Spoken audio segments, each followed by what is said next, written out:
बोलो श्री रामचंद्र भगवान की जय। श्री हनुमान जी की जय। बड़ी सुंदर श्री हनुमान जी के चरित्र की कथा चल रही है। लंका में युद्ध हो रहा है और कहते हैं रावण युद्ध करने के लिए आया तो रावण से लक्ष्मण जी का युद्ध चल रहा था।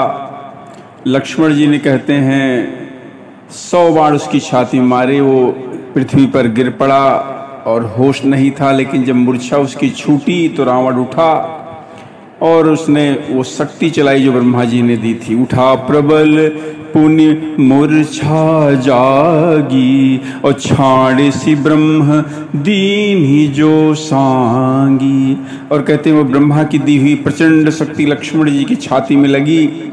लक्ष्मण जी व्याकुल होकर गिर पड़े और तब कहते हैं रावण उनको उठाने लगा। लेकिन कहते हैं जो रावण कैलाश पर्वत को उठा चुका था वो लक्ष्मण जी को नहीं उठा पाया। कहते हैं गोस्वामी जी का दर्शन कि जिनके एक ही सिर पर ब्रह्मांड रूपी भवन धूल के एक कण के समान विराजता है, वह मूर्ख रावण उन्हें उठाना चाहता है। तीनों भुवने को स्वामी लक्ष्मण जी को नहीं जानता। और देखी पवन सुत धायो बोलत बचन कठोर आवत कपि हन्यो तेहि मुष्टि प्रहार प्रघोर। यह देखकर कहते हैं पवन पुत्र हनुमान जी कठोर वचन बोलते हुए रावण के पास दौड़े। हनुमान जी के आते ही रावण ने उन पर एक भयंकर घूसे का प्रहार किया। जानुटे की कपि भूमि न गिरा उठा संहारी बहुत ऋषि भरा।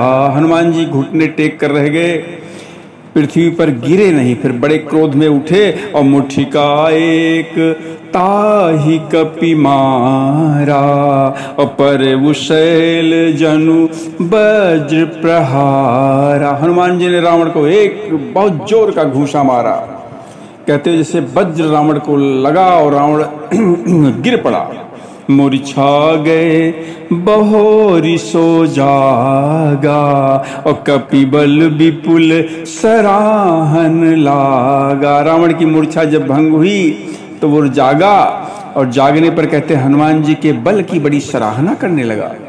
हनुमान जी ने कहा कि मेरे बल को धिक्कार है जो मैं तुम्हें जिंदा छोड़ दे रहा हूँ। इस तरह की बड़ी सुंदर कथा चल रही है। बोलो श्री रामचंद्र भगवान की जय।